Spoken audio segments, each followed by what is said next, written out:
before I start, I'm going to tell how Guillermo del Toro changed my life story really fast. So after 15 attempts, finally I'm invited to pitch to him at his house. Back then he had 2 houses, one with his family and one with all his crazy, amazing collection of beautiful art. So we go to that house. It's August in LA. It's super hot. They had told me you have 30 minutes to pitch on your movie. The movie was Book of Life. So we go to his house, and he is incredible. He gives us a tour of the house, and it's incredible. We go outside because there's so much stuff in the house, we couldn't even pitch inside the house. So we're in the pool, August in LA. He's a big guy, I'm a big guy. We're drenched already. And I've been practicing, right? So I called to my ancestors all over Mexico. Give me the strength to do the greatest pitch of all time. And before I can open my mouth, he goes, Gordo, 5 minutes. So he cut down my 30-minute pitch to 5 minutes. I'm like, I'm okay, I can adapt. So again, I summon the ancestors to come through me, right? Across the border with no visas, come into my body. And I kid you not, the moment I open my mouth, our people betray me. And the house next door, there's 3 leaf blower guys. And it was almost like they were waiting. And when I opened my mouth, they went, órale, güey. So this wave of sound hits. And I yell at Guillermo, should we wait till they finish? And he stares at me with his beautiful blue eyes, and he goes, Gordo, 4 minutes. So I pitch him the worst pitch of all time. We go back in his house, and I apologize to him. I'm like, I'm sorry, the pitch wasn't very good. And he goes, Gordo, that was the shittiest pitch I've ever seen. So, and I'm drenched. I peed my pants because I was so nervous. And I stand up, and he goes, sit down, Gordo. And he goes, of course, I have a family. I've seen your cartoons. I've seen your stuff. I know how you see Mexico. I know how much you love our culture. Of course, I'm going to produce your movie. So I stood up, and he stood up, and we hugged, and our liquids combined. I like to believe DNA exchanged at that point. And then he goes, Gordo, did you write a script? So I run to my car, I open the trunk, I take out the script. We'd gone to a wedding the night before. There was a Mexican wedding, and they gave tequila as parting gifts. Tequila bottle broke, the script is drenched in tequila.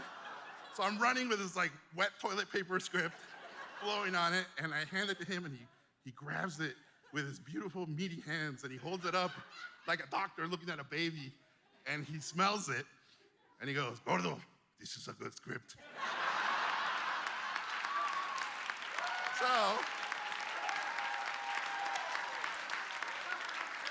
true story.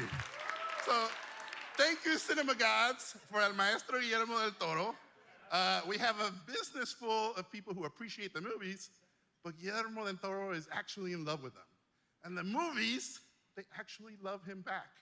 You see this love affair splash into decades of cinema, everything from Kronos, Devil's Backbone, Blade 2, Hellboy 1 and 2, Pan's Labyrinth, Pacific Rim, The Shape of Water, Nightmare Alley, and soon to join the upcoming fucking masterpiece, Pinocchio. And not only does Guillermo love movies, but he loves movie makers. I don't know of any established director like him who has put so much of his personal time, endless effort, and love into producing so many first-time directors, such as J.A. Bayona with The Orphanage, Andy Muschietti with Mama, Peter Ramsey with Rise of the Guardians, and myself with The Book of Life. To mentor a new generation and continue to make his own unique and brilliantly personal films is an unmatched legacy. And after all that, all those magnificent films, winning Oscars, he's still the kindest, most noble, charming, generous, and sweetest man on the planet. I think you all know that Maestro del Toro is the best. But let's look at why.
It gives me endless pleasure to present Guillermo del Toro with this year's Career Achievement Award.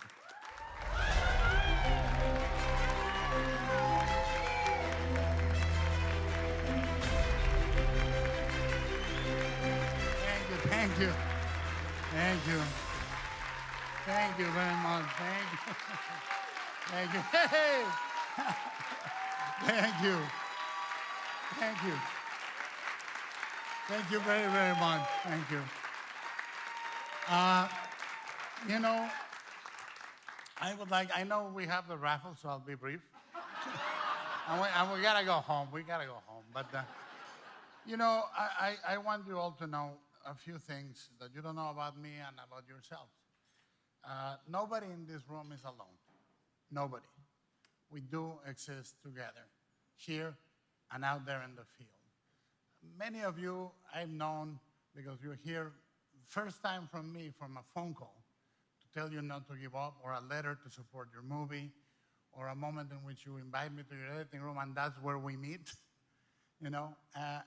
And I've always felt that kinship with the industry. And when we arrived here in the 90s, it was absolutely brutal. You know, I did my first movie at 28, Kronos, and I didn't do the next one for more than 4 years, Mimic. Did it have anything to do with being Latin? A little. And have I ever felt the glass ceiling? Many, many, many times. In many, many rooms. Second movie I do is Mimic, is the Weinsteins. I survive them, and then my father gets kidnapped in 1998. For 72 days he's kept, and I have to leave Mexico. I never thought I would have a career in American movies. I wanted to make middle-class fantasies in Mexico, in the barrios of my city, with international mids reduced to a little house in the corner of Guadalajara. I couldn't. I came here. And I think that from that movie to the next, for some reason, another almost 5 years. Did it have anything to do with being Latin? Maybe a little. I have written or co-written and developed 34 screenplays. I've made 12 movies, which means for 20 years, they have told me to stay in my place. And I've said, fuck you.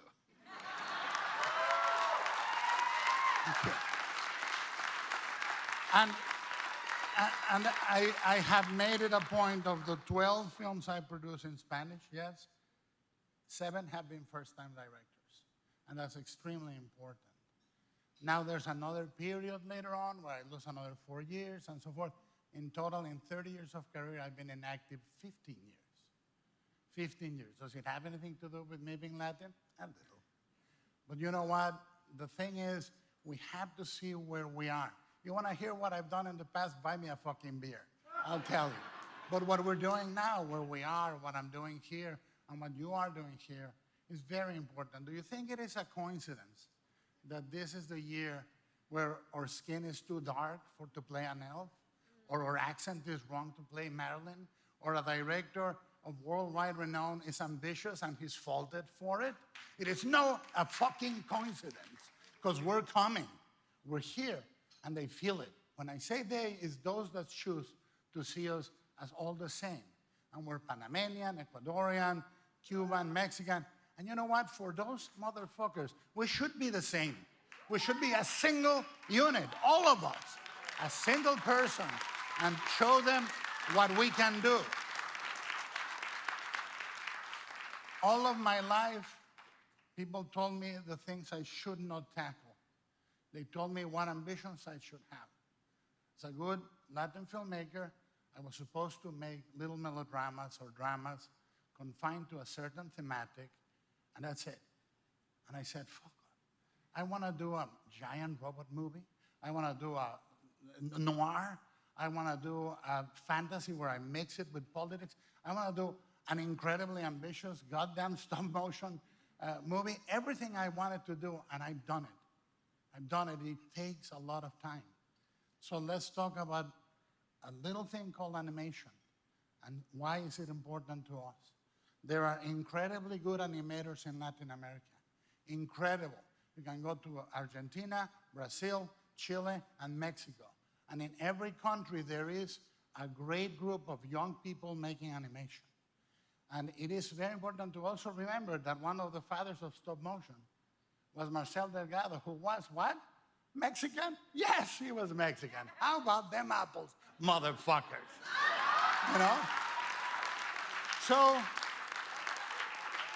I believe in animation as a form that allows young people in Latin America to express themselves against power without government support, to talk about things that are important to them. I have active a scholarship, and now we're about to send the 10th person to Paris to study animation, and all expenses paid, because I believe one thing, and this is very important for all of you. If you change one life, you change a generation. One life changes a generation. That's why we are here. We are here to do that. We are here to do that for them, because we're gonna go away, all of us. And I'm not talking about the raffle. I'm talking about we're all gonna go away, not to Acapulco or whatever the fuck that is. You know, we will pass, and what we do for the next generation stays. That's all that stays, and that's all that is important. And we have to keep our ambitions. We Latins, we are like trees. We have great fucking roots, but our branches extend to the sky. We reach for the highest. We should be ambitious. We should be fierce, and we should be disobedient of the things they tell us we cannot be or we cannot do. So this year, with Pinocchio, I didn't say to just do a great animated movie. I wanted to make one of the greatest animated movies.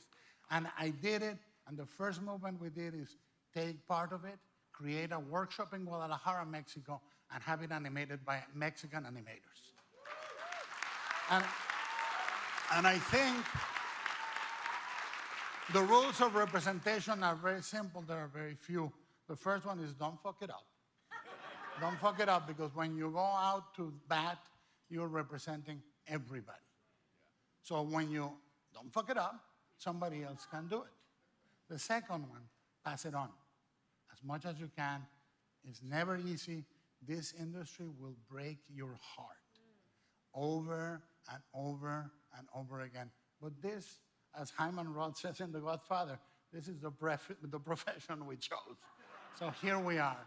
And I think the third one is to know what I said in the beginning. None of us is alone. None of us is alone. We have each other, and we are one. And when we finally level the field, when we don't want to be masters, we don't want to be slaves. When we finally get the same opportunities and we are producing work that is world-class, and we do it over and over again, they will have to wonder, did it have anything to do with being Latin? A little, motherfuckers. Thank you.